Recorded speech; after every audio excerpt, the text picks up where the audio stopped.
Haliburton County has a dubious distinction of being the poorest county in Ontario, and because we have a poor population, we should have a higher percentage of rental than elsewhere, and we don't. In some communities, you can lobby the existing infrastructures to address the need. In our case, there was no infrastructure to lobby. Homelessness in the city is well documented, and we see it on the news, and sometimes if people don't see something on TV, they think it's not true. He said, if you want to really see what people are living in here, he says, come back after the leaves fall off the tree. Sometimes in Haliburton County, when we see all these lakefront properties and all these $1 million cottages going up, we forget about another sector that's in real need here.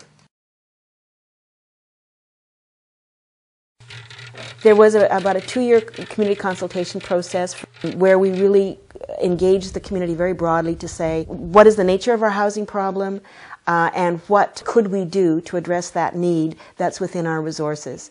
The group got quite enthused about the Places for People model. The model says that we find a property that is run down and not currently used for rental of property, and then we buy it, we renovate it, and we put tenants into it who are poor, who are at risk of homelessness, and then we support them so that they can have a successful tenancy. It was not an easy process. It was quite a lengthy process, and we were close to despair on a number of occasions before this quite serendipitously fell into our hands.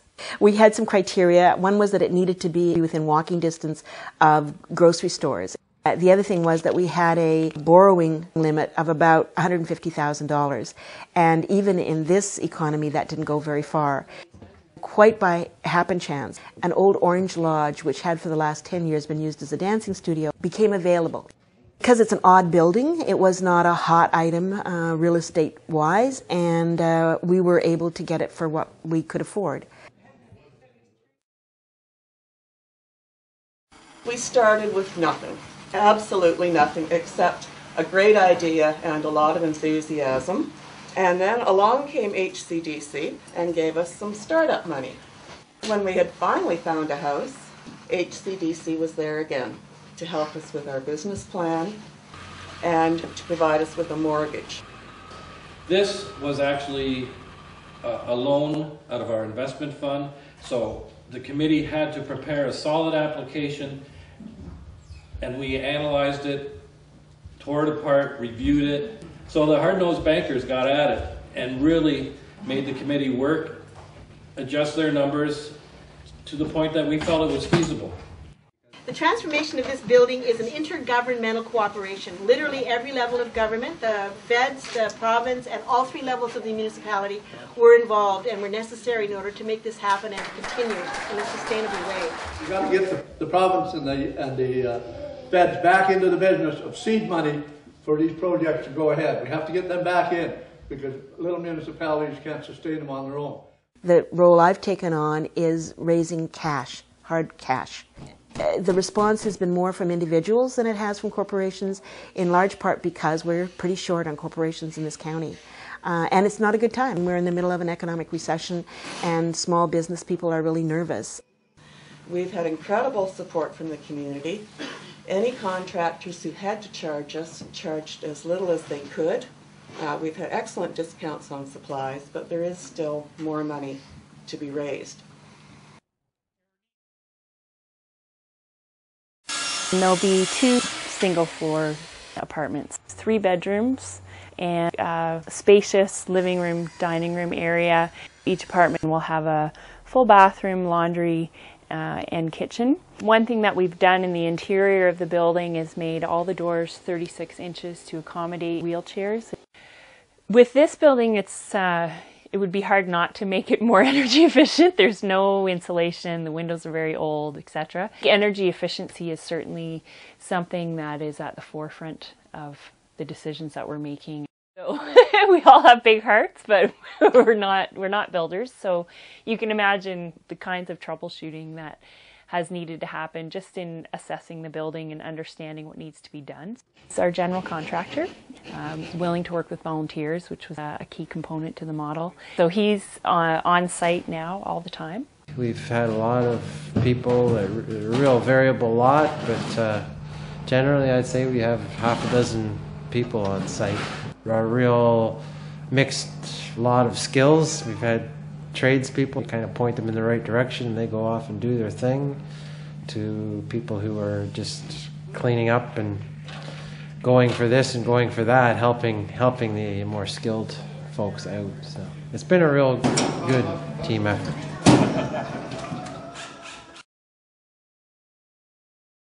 The amazing thing, I think, about a project like this is that every single contribution makes a difference.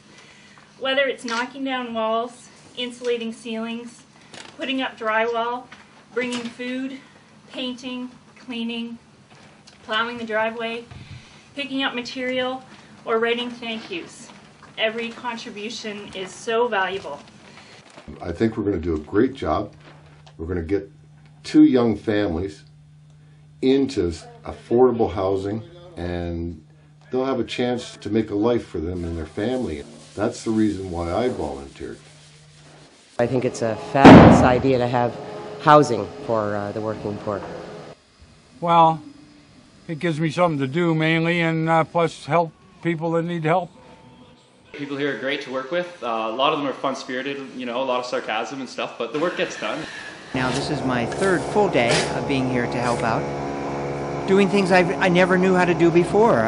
One day I mixed concrete and laid concrete in the basement.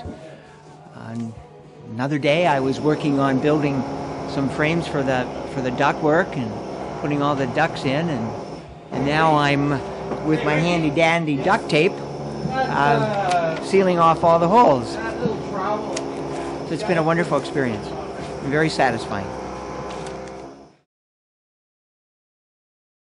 The group got quite enthused about the Places for People model because it had a couple of elements that other programs didn't have. One is it was not dependent on initial government funding, because that tends not to fit a rural reality. Second thing was because a part of the rent gets put into a trust fund for the tenants so that over time they develop a bit of equity. The other element that they really liked in the model was that the tenants in advance agree to work with and address any impediments to a successful tenancy. We had a surprisingly small number of applicants. I think because the application process was very daunting. It needed to be in order for us to qualify for subsidies. And secondly, because these regulations about what size of family we could accommodate was pretty restricting. However, you don't need a lot. You just need 2 right families. This is long-term housing. Once our families are there, they can stay there forever and ever. Even if they succeed and are no longer at risk of homelessness, we're not going to kick them out because they did a good job. They may choose to move, but that's not how we're going to grow the program, is by moving people out. We'll grow the program by developing more properties. So this is my retirement plan, leading this small and intrepid group of board members. So I want to again commend you for what you've done. I think it's unbelievable in the amount of time, and I think you're looking at, you spent about $87,000. You couldn't even do 1 story for $87,000 in the real world. I was going to quote Margaret Mead, who said, "Never doubt that a small group of thoughtful, committed people, citizens, can change the world. Indeed, it is the only thing that ever has." And I think we're a really good example of that.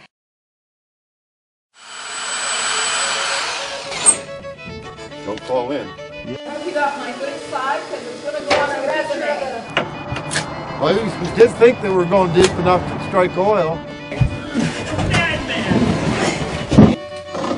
Yeah, and the drop might hurt. Yeah, it ain't gonna hurt that much. Yeah. Well, the drop won't hurt at all. When you stop, that's when it really hurts. That's right. God, he's there in the foxhole. Why don't we leave him there? Because he's my ride. Isn't this marvelous? Isn't this something? Can you speed up the camera so it looks like I'm moving faster? All done.